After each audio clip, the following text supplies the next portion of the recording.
Hi friends, welcome to Take 3 Talks. I'm Steffi and I'm going to be your host.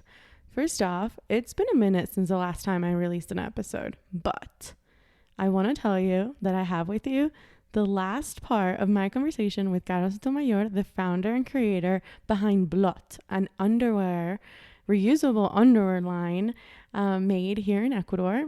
And in this conversation, we're going to dive into inclusive design, management, what does success look like for your business, content creation, digital strategies. This is a really good conversation. We go a little bit off tangents, but wouldn't it be an episode of Take 3 Talks if we didn't have a off-tangent conversation? So yeah, without further ado, I just want to thank you, wish you a happy new year. I know it's February 6th or February whatever when you're listening to this, but I haven't seen you. You haven't heard from me. So I just want to give you a really big hug, tell you that I love you. I appreciate you. Thank you for listening. Thank you for being here. And I'm excited to be more consistent and bring you episodes every 2 weeks on Mondays. I love you so much and enjoy my conversation with Karo. Bye-bye. There's so many members of society that I have yet to cover and to include and to represent. And it's like this open field, and I love it. And I think it's really necessary, especially here in Ecuador, because, when I showed the launch campaign to my dad the first time, he was like shocked because in his mind, like, underwear models have to have a certain type of body. Yes. And he was like, oh, like you included different body types. And I was like, yes, Dad, I did. He's like, oh, that's good because it includes everybody. And I was like, yes, Dad, that's how it works. But in his brain, there's a certain way of how it should be. And so, he is not the only one. And so the majority thinks like that. And we have to break that. And it happens little by little, but it has to happen at some point. They start from like the communication of, I want this to not be a feminine product. And then from there, it went into the models that you needed and the size that the panties needed to be. Like how do you start, especially for someone who's listening? Like, how do you even start thinking of an inclusive flat brand? Like, did you write down, like, I guess things that you didn't want to stand for or things that you didn't want to represent? Like, how did you even wrap your head around inclusivity and inclusive design? And I think that's something that just we don't talk about enough. Inclusive design is something I'm so passionate about because I think design and communication play such an important role in our society and the way that we continue to grow, and the fact that we don't take into consideration color contrasts on websites, on billboards. There's so many times that I walk around Quito and I'm like, who the fuck approved that? I'm like, who was a designer that didn't thought of fucking checking the vibration that red on that blue creates? Like, did you guys not print this like before? And if you printed this, did you think that someone hard of sight was not able to actually consume this? Like, what about a website? How does a website tab? How does a website for a non-visual person work? Yeah. What does the audio look like? When I used to work at my company, like, we used to blind our eyes basically and like have to do like tabbing exercises to make sure like how is someone hard of sight going to actually consume this website? What is the audio that comes out? What are those readers? What are those alt text that you're putting on images, etc. Just, I guess, before I continue going off the tangent on inclusive design, just how did you even start? Or what are the steps that you can recommend someone that wants to start inclusive design or inclusive brand or inclusive conversation? At first, I think I did it very unconsciously just because I've felt ever since I was a little girl, not necessarily related to my body size, but like to my hair, because I have curly hair. And I remember growing up thinking I was really ugly because I had curly hair. Yeah. And the only times that I felt pretty was when I got my hair straightened. And like literally when I got to New York is when I learned to love my hair, because I discovered there was this hair salon specifically for curly haired people. And I was like, what? Like, that exists? Yeah. And I was the happiest person. I bought everything I could find. So it came kind of from an unconscious need for seeing myself represented in some way. I've also always felt very insecure about my belly not being flat. Like every time I look at another woman, the first thing I look at is her belly. And so all these things that we have, ingrained in us, and I've been very exposed to a lot of different types of publicity, and now that I'm a little older and I am very aware of who I follow and what brands I follow, I am very careful to follow brands that are inclusive so that I feel at ease with the way I look. And so I really wanted to follow that path. And I started following a bunch of lingerie brands, actually, and just seeing the way they were portraying different types of people wearing Are there any lingerie. You want to like shout out so that someone yes. can Parade. Parade is, go follow them right now. Like it just, they're so good at it, and they do it in such an organic way, and I just feel like they're doing a really good job. And so I really wanted to follow that.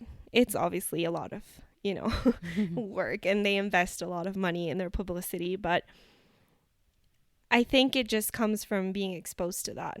And then also talk to people. Like the fact that we made prototypes really helped, because we were able to identify a lot of things that we thought people wanted and they didn't. We thought people didn't want and they did.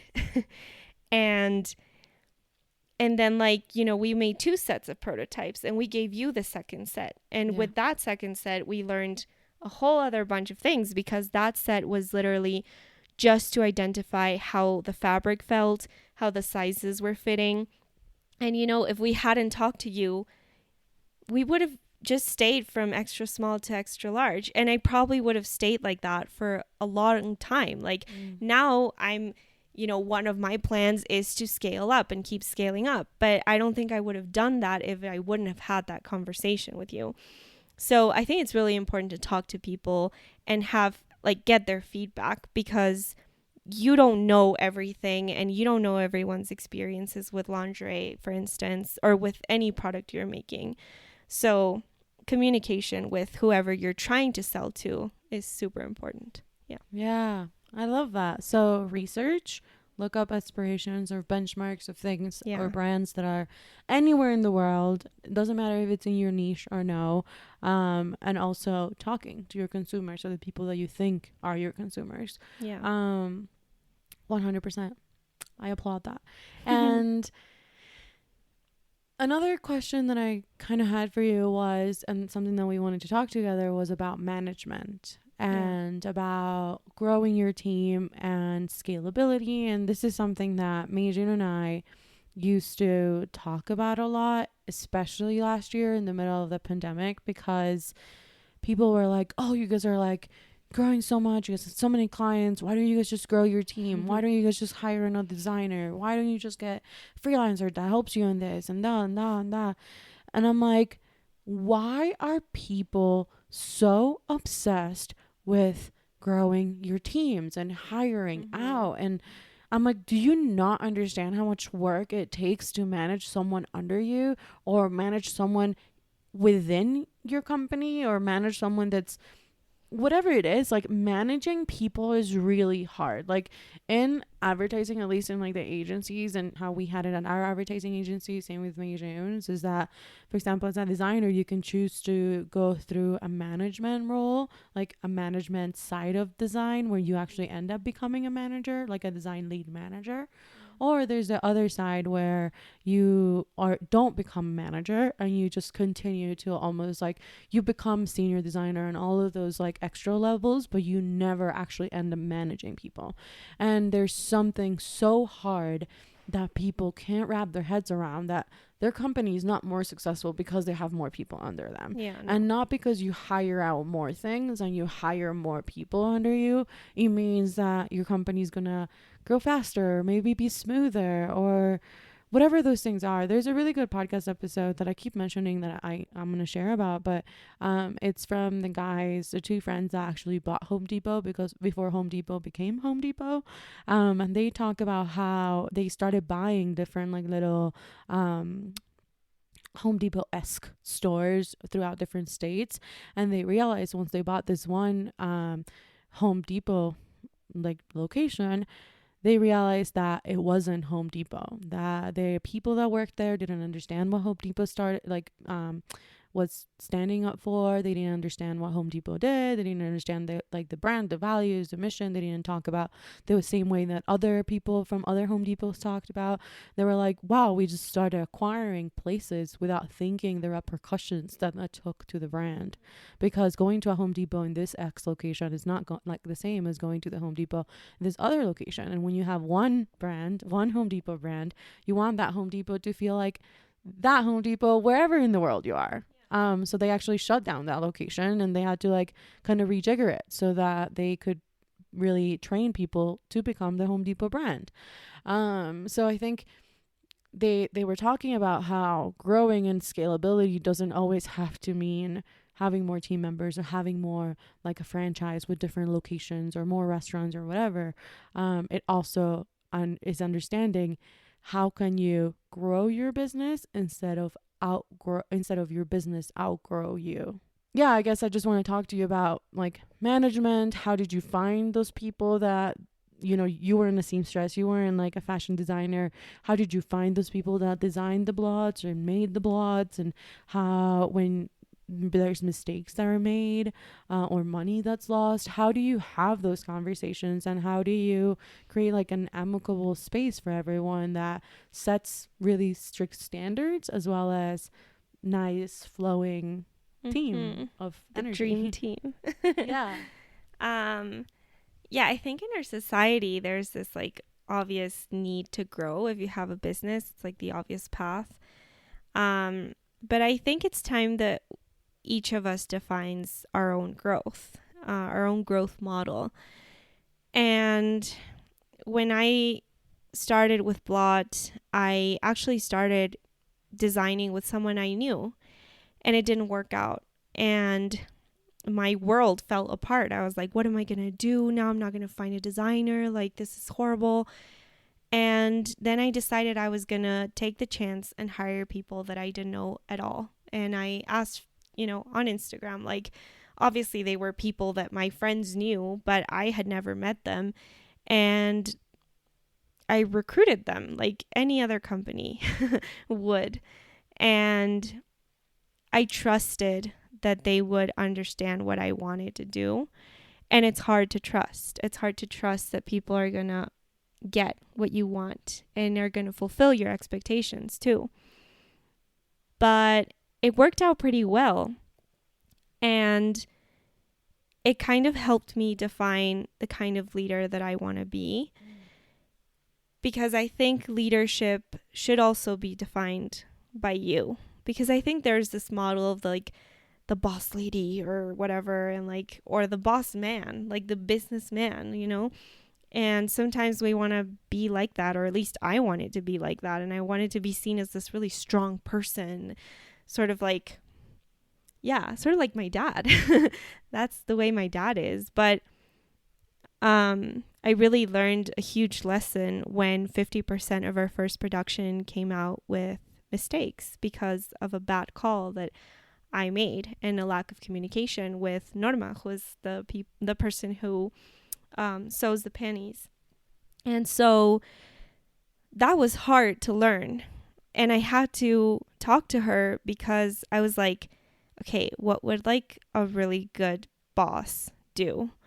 And then I was like, okay, my dad would probably fire her. Like straight off the bat, if I tell him this happened, he would like just go insane. And then I was like, but what would I do? Like, how am I going to handle this? Because I don't have it in me to, I don't know, yell at anyone or fire them like without having a conversation first or whatever.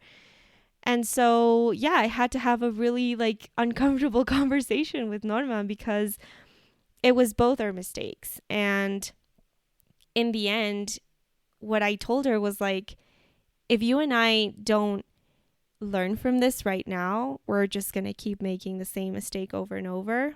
And eventually this work relationship is going to have to end. And it's going to be sooner than later. And so we kind of both, quote unquote, punished ourselves for that mistake. And we agreed on it because I was like, okay, this is a whole bunch of material, a whole bunch of textiles that I can't sell anymore.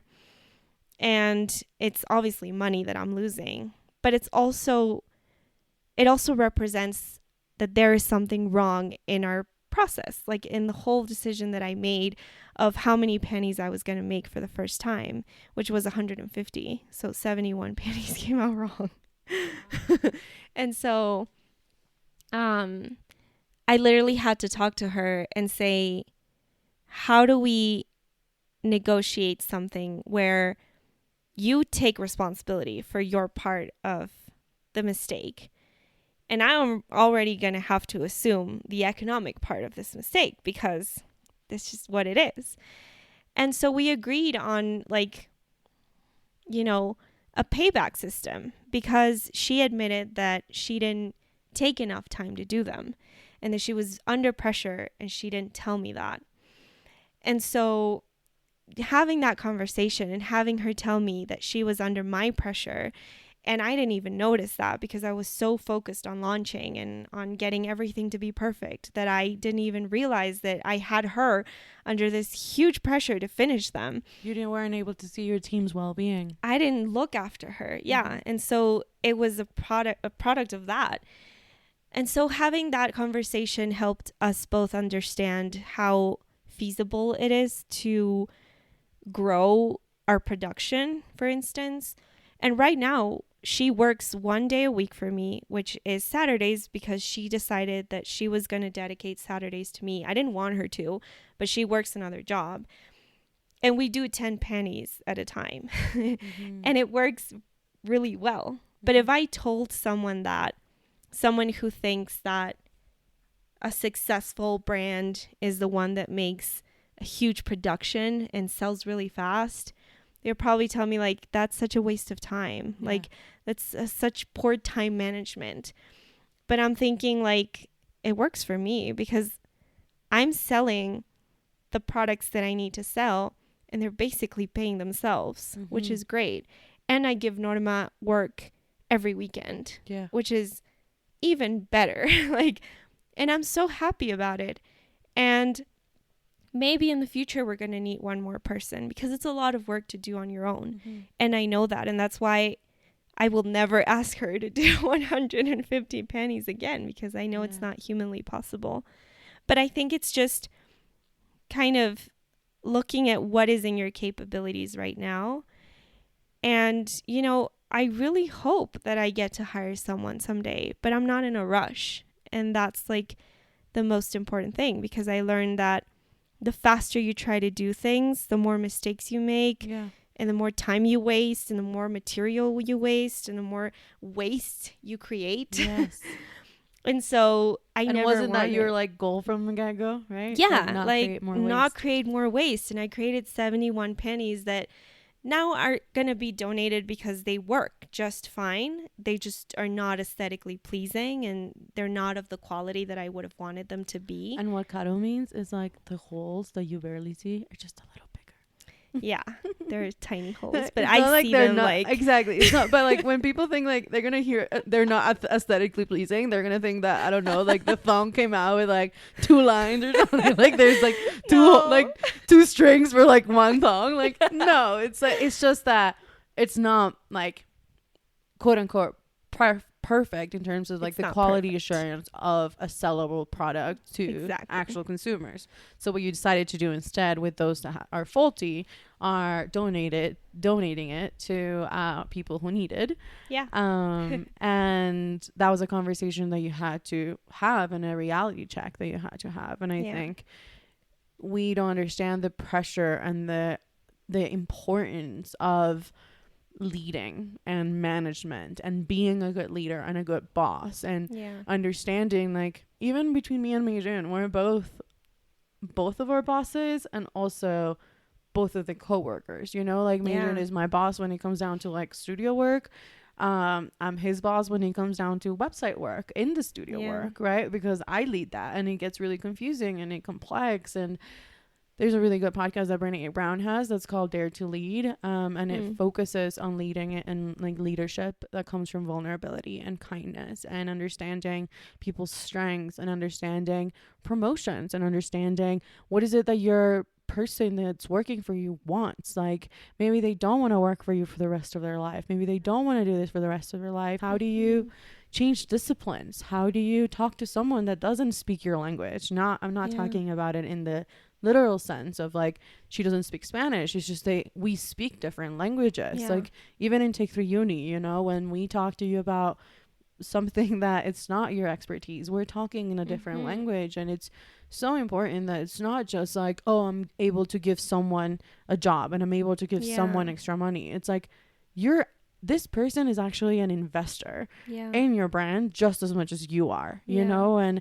they deserve to not only get the rewards that your brand gets by the growth, but they deserve to grow as your brand grows and in the way that they want to grow. Like I worked for someone under someone. I also led younger designers, and I was a junior designer, and I was getting paid, you know, from New York. Like in New York, I was getting paid like shit money, and I was barely like, we were affording rent and I was paying for rent, but then you had no play money, and I was also managing someone under me. How is that possible, right? And I was 25 years old, 24 years old. I was leading a whole track in the company and like managing people under me, like, but nobody taught me how to do that. Nobody taught me how to even present to the business owners, right? To the people who are on the other side of the client. And they probably lost a huge opportunity with you because they weren't taking care of you, you know, and they weren't checking in on you. And that's something that I feel like I was very lucky to find Norma, and I'm really grateful for her because she's a person who has allowed me to enter her life in a way that allows me to be more empathetic with the kind of work that she needs to get done. And you know, I came into Blot with thinking, you know, I'm going to work only 5 days a week and I'm going to respect, you know, the work hours and blah, blah, blah. And then I meet Norma and she's like, I can only work weekends and I work at nights and I stay up until like 12 at night because I also go to university and I have 2 kids. And I'm like, it was a wake up call. And it was all of a sudden I was much more aware of the fact that A, things couldn't only be done the way I wanted them to be done and when I wanted them to be done. And B, like, you know, sometimes it's best to grow together. And I always tell her this. I'm like, if I do well, you're doing really well because I'm going to keep hiring you. You know, I'm going to keep asking you for more pennies. And I think that's what drives us both. But I'm constantly checking in on her. And the other day I asked her, like, how do you feel with the new rate of production we're managing right now? And she's like, it's much more manageable to me. I am like content with it. And I was like, okay, good. So can we do 10 more this weekend? And so it's like, just because I know I'm paying you and I'm paying you what you asked for, but I also need to respect that you have children and that you have a life. You know, you also get to have your weekends. So it's like finding this balance, but it only happens when you're taking care of the people you work with. Yeah. And when you don't come in thinking that you're savior. Exactly. Mel Robbins talks about this in a podcast with Brené Brown, and they talk about you come into a community and you're like, okay, this community needs fresh water, the community needs this, they need that, they need that, they need that. They don't have internet, they don't have cell signal, they don't have this, they don't have that. And then you come in and you do all of the things and all the upgrades and all the things that you think this community needs in order to be more up to standard with the world. But not once you sat and you asked, what is it that you guys need? Yeah. Because you don't have internet, you don't have light, you don't have this. So what is it that you need? Like maybe what you need is a few sheep so that you can actually, you know, get some meat. Or maybe you want 100 cows so that you can raise some cattle, right? But we come into places thinking that we're the saviors because, one, we have more privilege, we have more money, we have more education, we speak more languages. So we think we can just come in to save people, and to do better for them because they don't know what they can't have. They don't know what they don't have. So it's important to, like Mel says, and what Meijun and I really, really, really think is so important and valuable, is that you don't want to walk in front of someone. You don't want to walk behind someone. You don't want to push someone. You don't want to pull someone. You want to walk right beside them. And you don't want to walk with them. You want to walk at their pace. You don't want to walk and come and tell them how to act, what to act, push them or pull them in any direction. You want to be there so that you guys can both walk along this growth. Something that works for both is the best. Exactly. And be with somebody, accompany someone in their journey of growth, like in their journey as their seamstress and creator of like physical blots, right? Like, and see them as your equal too. Exactly. Like, because if I didn't have Norma's work, Blot wouldn't exist. I would make shit panties. Like, you would not want to wear what I make. So like, it's just, we need each other. That's just how it is. But that creates a work relationship that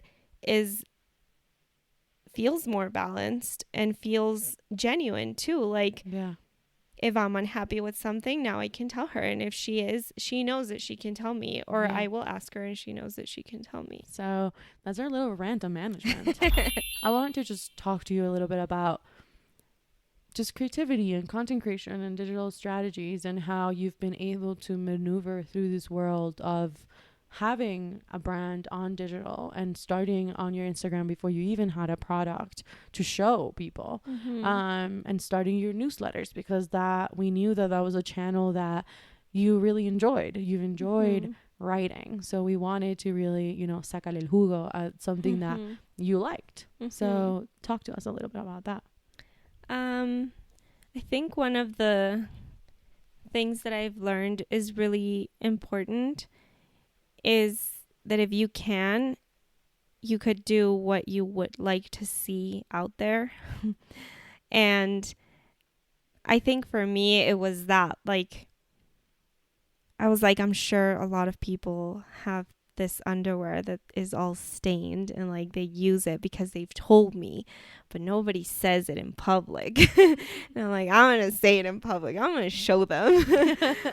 And I think the first few months where I launched the Instagram account, because I didn't have anything, as you said, I literally just had prototypes, but I was still very far away from creating the actual product. I felt like an imposter. I didn't know what to post. I was like, what am I supposed to talk about? Like, I feel like it's too early to be talking about anything yet. And I think what is really important with social media is like creating conversations about what you would like to talk about, and thinking of you not as a separate being who is crazy to think these things, but rather there must be someone out there who wants to see this or wants to talk about this or needs to hear this even. And so I think that's what really helped me loosen up a little bit, thinking that there's got to be someone out there that wants to hear this too. And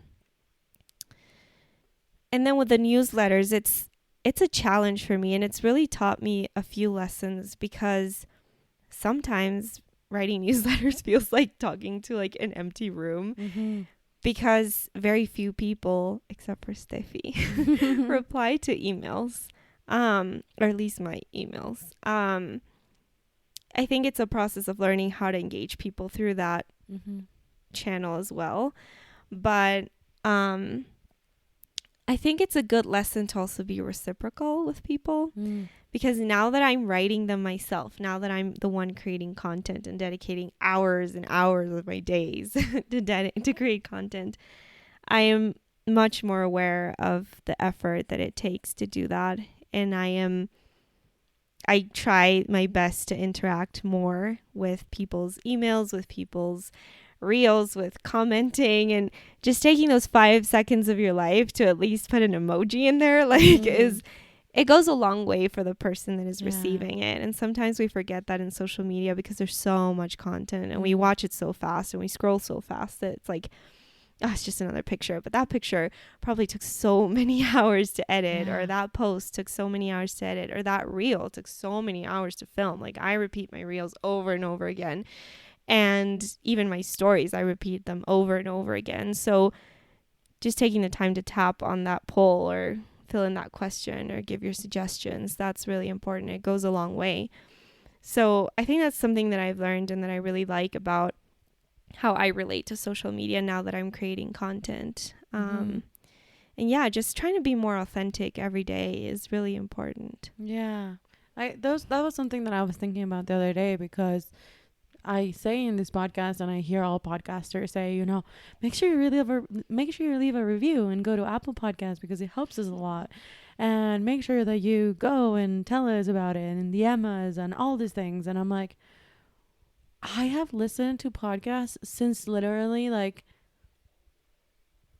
I've been listening to podcasts for at least 5 years. You tell me, when was the last fucking time I left someone a goddamn review? Yeah, me too. When? Never. I don't think I've ever even left a review on Apple Podcasts. Yeah. I don't even listen to Apple Podcasts. No, me neither. I use Overcast. Like, and then you're like, but you're asking people to do all these things for you, but I've never even done them. And same idea with newsletters, right? Like, I have an email, like my primary email, and I have so much spam. So many emails that I'm subscribed to. So many things. Don't even ask me when was the last time I even opened one of those emails. And now that I write my emails for Take Two Studio, I'm like, oh, like, they put a lot of effort into this. Like, this is a lot of work, and it's really nice. And I always just used to look at it from like a brand strategy standpoint, and I used to understand it and consume it, and like, what are these channels and how are they putting like this content on Instagram, and how they're threading it into Twitter and Facebook and Pinterest and whatever, and it's amazing, and blah, blah, blah. And I understood like the ecosystem. And then once you really get into trenches and you actually start doing and start creating, that's when you really start understanding not only the capacity that you have to have in order to create something for others to consume, but also what is that you really want to talk about? What is it that you want to communicate? Just so that you don't add more noise. Like, we don't talk about how hard and how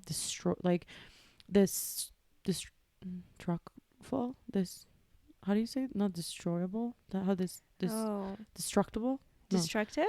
How destructive it is to just continue to add just noise and just content for the sake of content and just posting for the sake of posting. And we get so sad even when we put out content and we're like, wow, nobody even commented on this. Like, nobody even like, there's not even a save, not even a share, or you put a question box and nobody replies to the question box. And then you see all these influencers and they are responding to 500 questions, and they have all their courses are always full, and all their posts are always full of comments, and all their podcasts are always trending, and all their things. And I'm like, how?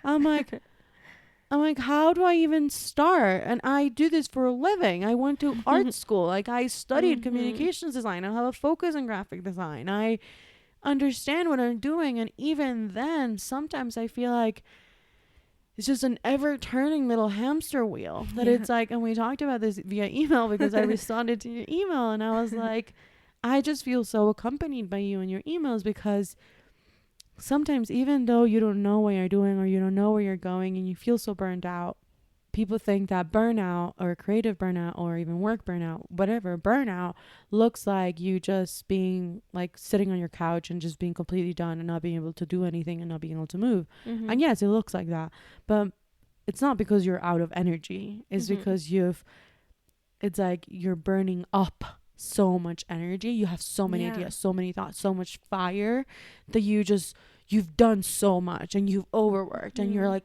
it's like a machine, right? Like when a machine is just like grinding. you don't see the machine just like, not working. The machine, Mhm. it's overworking. That's Yeah. what burning up means, right? You Yeah. don't really get into burnout until you burn up. And that's what I think content creation and creativity and digital strategies is about. It's about continuously almost burning up in a healthy way. Yeah. Because it's about trying. It's about not being so precious. It's about you're putting a post that is 15 seconds. Like, Yeah. we're not solving cancer. We're not like putting out like thesis projects. We're not like, yes, even though they take so much time, like, what is the amount of time that someone's actually going to give you that attention to scroll or to swipe left or swipe up or tap or and whatever? how much of it are they gonna remember too? Exactly. How much of it are they going to remember? And we put so much pressure into it being perfect and thought through and strategized and this. I'm not kidding. Every time I've planned to launch, every time it goes wrong. Every time I've planned to launch, I was planning on launching Take 3 Uni memberships and selling Take 3 Uni memberships for the first time since we launched them for the first time. Literally, I was like, okay, we need only 6 people. It's going to be amazing. I'm going to be able to sell memberships to Take 3 Uni Instagram account. It's great. It's like amazing. La, la, la. Then the Instagram account got deactivated. Then this other thing happened. Then this, and everything seems to, when you plan so much and when you try and control so much of the creativity that goes from your business, I think that's when things start to feel a little bit less authentic and a little bit less, they become more performative than they are helpful or that they are meaningful or creative or touching. And I think that goes back to creating an inclusive brand and conversations and curiosity. We had this conversation with this creative yesterday. She's from Guayaquil, and she was like, yeah, I saw that you guys did a live with Pame from Every Society, and then I saw that you guys did a live with Billy. I followed both of them, and I was like, oh, they both did a live with TikTok Studio, so they must be cool. She went in her profile. She's like, I really liked you guys' colors, really liked you guys' content, and I hit follow. And I was like, let me ask you a question. And she was like, yeah.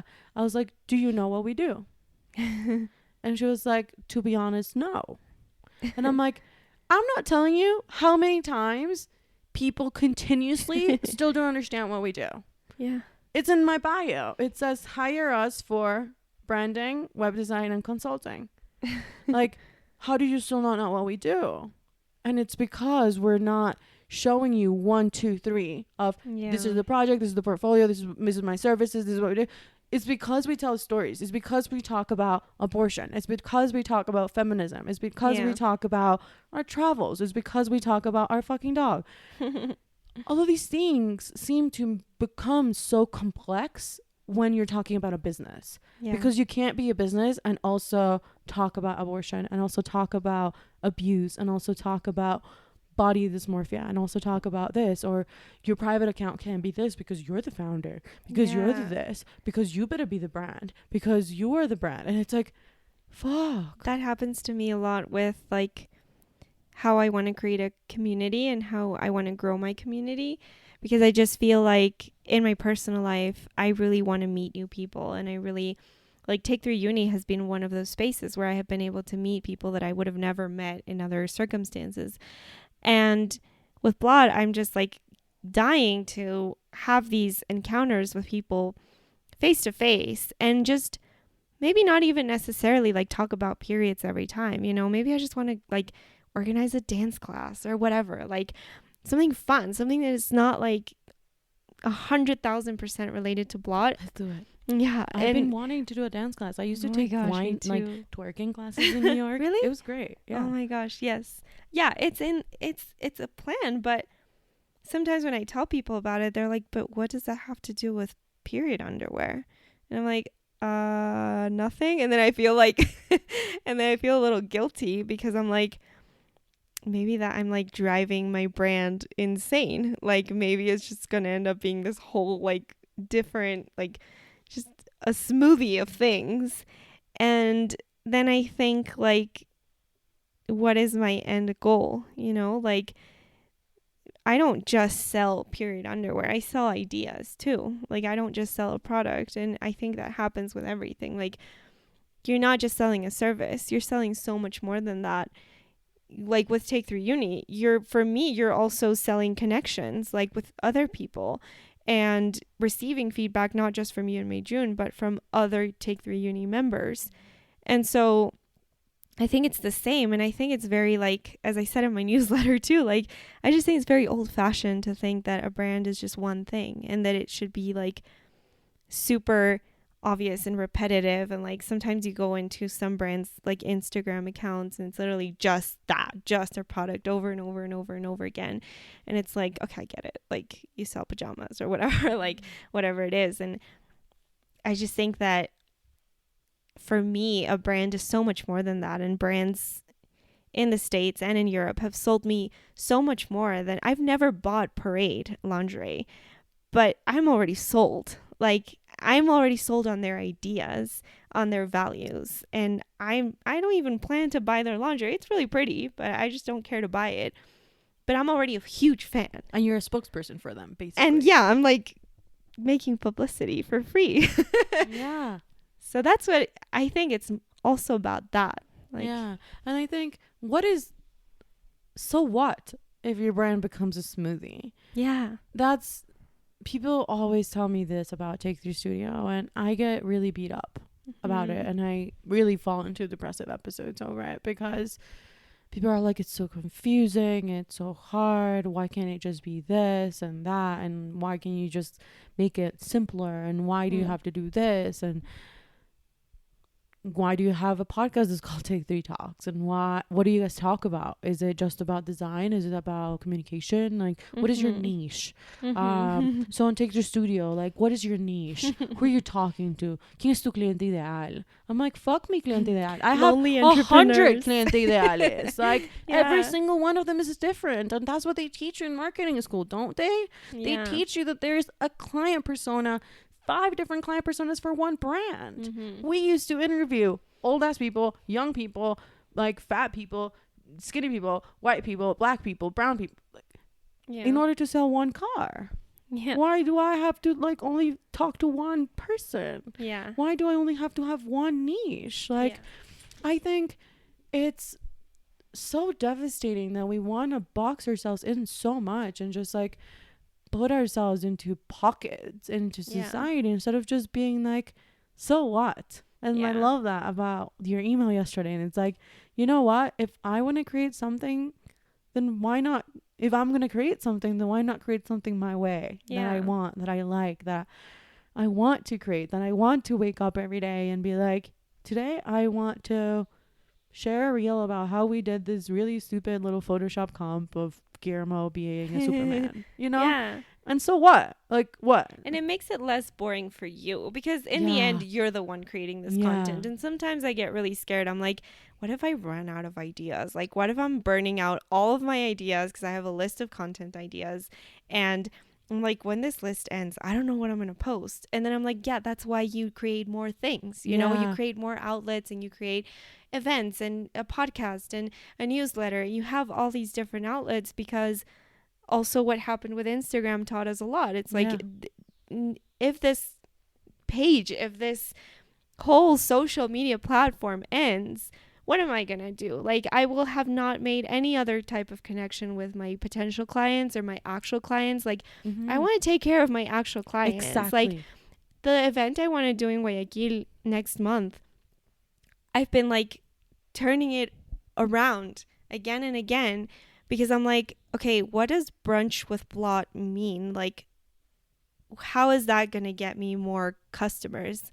And then I'm like, yeah, of course, maybe I'm not going to get new customers, but maybe the people that already follow me and decide to go to this brunch, maybe just getting to meet them is like so special and it's so cool, and it's enough. And maybe like creating those friendships is more than enough for me. And if some opportunity comes from that, then let it be organic, you know, and don't push it. Like it doesn't always have to be like a fair where I'm selling them things all the time, you know. Sometimes I just want to make friends and why why shouldn't Blot be that outlet for me if I'm the one that's handling the brand? Exactly. Like, why can't I create a podcast called Take 3 Talks? Because I'm the one that created Take 3. Isn't it my third take on a more meaningful creative life? Yeah, and this is part of you being creative. Exactly. And it's the same idea with you. And I think we forget about how important it is to cocoon and to love the clients you already have, the following you already have. Like, last year we got into this thing where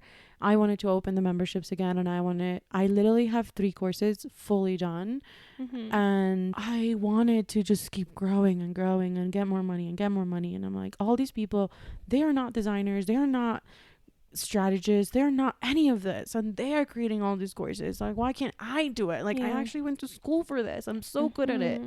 I love doing live things. I love doing workshops. I love teaching people. I love pushing them. Like, why can't I do it? Why can't I just do it? And then Adrian was like, what about the people who already pay us? What do they get? If you keep burning yourself out to everybody else and all the other clients that you want to get, what about the people that we already have? What about those 30 people who are trusting us literally constantly for their businesses? How are we going to have more space for them if we constantly keep trying to seek others? Like, we just don't capitalize enough with the communities we already have, and we are always trying to grow and grow and grow and grow and grow and grow, and more followers and more money and more products and more followers and more products and more, and it's just an endless cycle of pain because it's never enough. And then you start losing them and you feel worse, and then you start growing, and then you have less engagement because the algorithm means that the more followers, the less people that actually see your things, the more followers, the less people that actually get to interact. And then you're like, fuck the algorithm and this and that, and you're like, oh, la la, and it gets so hard. And I remember the first email I sent on the newsletter, because I never felt like I was good enough to write an email, because I go on tangents so much and I can't keep a straight thought. And that's why Take 3 Talks was created, because I go in vulnerable, authentic conversations with everybody all the time, and I'm so curious. And I don't even know where I was going. What was I even saying? You were talking about the newsletter. The first time I sent the newsletter, and I was so nervous. I was like, oh my God, I'm putting so much pressure on myself. And I was like, better be super engaging, and the subject line and this and that, and you only put a CTA on there and whatever. And I remember I was just like, I'm sorry, I don't know how to do this. I just really want to activate this channel because our Instagram account was deactivated, and all these things happened, and it just sucks. And I know that there's 200 of you who have given us emails, and it's okay if you unsubscribe. It's fine. You know, I just wanted to talk to people, and I hope any of you respond, because this is just a call to be like, this is fucking lonely. Can somebody out there? Replies? Yes. Yay. I got like 6 or 7 replies, which was amazing. It's a lot. Exactly, a lot. Me, it's a lot. Exactly, me too. The day that I sent the email when Instagram and WhatsApp and Facebook were all down, I got like 8 or 9 responses, because I think everybody was like freaking out. Everybody was like, apocalypse. So everybody was like watching their emails, because it was like a beeper, you know? The only thing we could communicate with. And I was like, oh my God, it's noon and there's no platforms. I'm like, this is my moment to trap all those newsletter people. I better send this email now. Oh my God. And I was like, and while you're at it, you know, since podcasts are not dead, you can listen to my podcast. But yeah, I just think that I am really hopeful that people understand that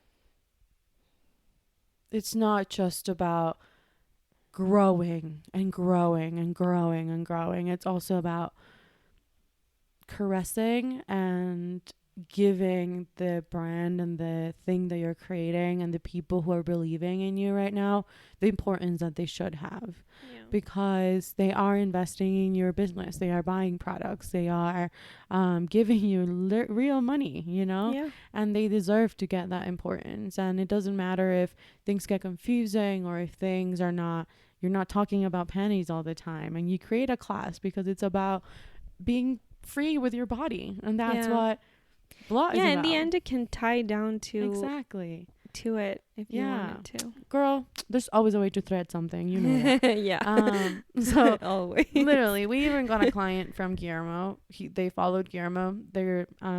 it's called Pet Custom Center. They're like the party city of like pet customs in the States. And they followed Guillermo because Guillermo had tagged him when we lived in New York, because Guillermo was a petfluencer in New York, you know. And they followed Guillermo, and they saw that in his bio he was like the chief marketing officer at Take 3 Studio. Yeah. So Kevin messaged us on Take 3 Studio, and he was like, hey guys, you know, I found you through your like dog. Your dog's personality is amazing, and you guys' personality is amazing, and I really love your post. He's like, I don't really understand what you guys do, but you know, I need to redesign the homepage of my business. Is this something you guys are do? Amazing. Is this something you're into? And we worked with him on 2 projects now, and he's a really great client, and it's amazing. And it was a beautiful project that I got to work on. And it wasn't because I had a complete perfect strategy and all the pillars in my business were perfect and all my things. No, it was because my dog had an Instagram and he happened to be the chief marketing officer, and people really related to our personalities and the fact that our dog's Korean, my boyfriend's Chinese Jamaican, I'm Ecuadorian, we live in Ecuador, and we're just trying to figure it out and believe in ourselves and be young and wild and free, right? Yeah, and I think sometimes trying to be and have it all like written down and perfectly understood and mission, vision, values, whatever, is like sometimes that stops you from doing anything at all. Like the other day I talked to someone who wants to start their own brand, and she called me because she was like, I just want to know how you did it. And I was like, just do it. Literally just start. Like, because like you're never going to have it perfectly. And if you're waiting for that, like it could be years, but like life is just not going to wait for you to jot down every single thing. And that's going to change. Like your values, your mission is going to change because you are changing too. So don't wait for it to be like perfect. Just do it and make mistakes and learn from those mistakes, and also learn from the things that you do really well, and use your story, like you're saying, like use your dog, use your story, use your experiences, good or bad, to connect with people. And that's what people are looking for right now. Like we're just looking to connect. We are always being sold stuff every day, all day long. Like human connection is so much more important than that nowadays, thank God. For most people, or at least I think for most people. So we should take advantage of that instead of trying to like be robots of brands that are non-human and like perfect. I don't think they exist anymore. What is something that makes you excited today? A lot of things. Love that. I love to hear that. One of them is that I really want to do the podcast thing. I'm really into it. I love to talk, as people have seen here. So, and I have a lot to share. But I'm also excited to meet my customers little by little with the events that I want to plan out, and make more friends through this brand. I already feel like I've created so many connections through Instagram. I'm just really excited to meet those people in person. And then like, I'm just really excited because there are so many needs to be met through this product. And I just feel like I already have the formula, and then I can create like so many things for so many different people and their needs. And it's just really exciting to know that, you know, at some point I'm going to include underwear for older women, and just I'm really excited to see that photo shoot with older women just having a great time in Blots, and just like all the things that I want to create. I'm really excited about, and collaborating with people on those things too, like because I'm not a designer, I get to work with different human beings, and that's really beautiful, and I'm really happy about that. Oh, I love to hear that. That's so nice. So yeah, thank you. I'm so excited for you. I'm so excited for everything you've created so far. The world is literally your oyster. You're just starting. We are both just starting, and we're so young, and we're so valientes. You know, like courageous. It takes courage to put your money where your mouth is. To speak, build, and create something you believe in, to push yourself to be more inclusive, to push yourself to not speak about body positivity and speak about body neutrality. And I thought that it's just so nice to be able to surround yourself and meet people like you that I thought I was just going to be like this one little unicorn in the world where my things were going to be really hard and confusing, and I wanted to do multiple things from one brand, and just finally seeing that I'm not alone, and finally seeing that maybe my ideas are not that crazy, and that it is valuable that I'm out here like talking or challenging you. And you know, being a challenger is the first time in my life that it's actually been put to use, because it was something that got me into trouble a lot, especially in corporate America. And yeah, I'm just really excited to have you in my life, and to have Blot in my life, and to not, my Ova cup actually like got overboiled in the water at the end of the month, and Blot saved me because I couldn't buy my Ova cup, and it was actually pretty messy of a buying experience. And I'm just so happy that you've created something that's just easy, and it's just there and available, and that I can fit into it, and that I can like feel comfortable in it. And I'm so proud of you. Thank you. And yeah, to close this episode, I want you to tout Blot a little bit. I want you to tell us about the promo, like not promo, but like buy more and save more. And to tell people that they can mix and match their orders with friends and family. And because I think that comes from, the price range, knowing that each Blot is $19, and the more that you buy them, the more money you can save in them. And how you can mix and match sizes and colors and stuff. I want you to really tout that, so that people, if you're listening and if you are in Ecuador, you can buy a Blot and you can try it. And it doesn't matter your age or your size. It runs from extra small to double XL. And yeah, I'm 100% behind Blot, so now I want you to tout it. So we have discounts that apply all year round. And if you buy from 3 to 5 panties, you get 10% discount on your order. If you buy from 5 to 7 panties, you get a 15% discount. And if you buy more than 7 panties, you get a 20% discount. So as Steffi said, you can join in with your friends, with your sisters, with your mom, with whoever you're close to or not close to. You can also tell strangers about it. I'm not gonna get mad. And you can buy it. It doesn't matter if you buy from different sizes, colors, or models. All our panties are $19 plus tax.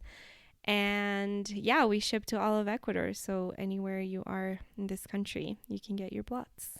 Yes. So happy for you, and so happy for everybody that will get to try a Blot, hopefully. Me too. And I'm so happy we were able to talk about inclusivity a little bit, and we didn't even get to go through like even all the details that we wanted to go into.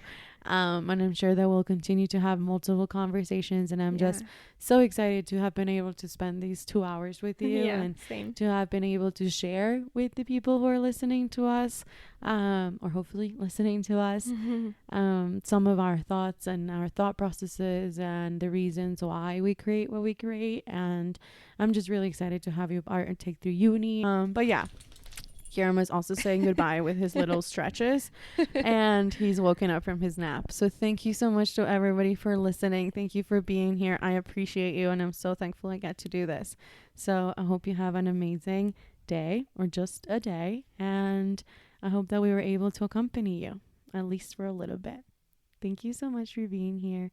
Bye, friends. Bye.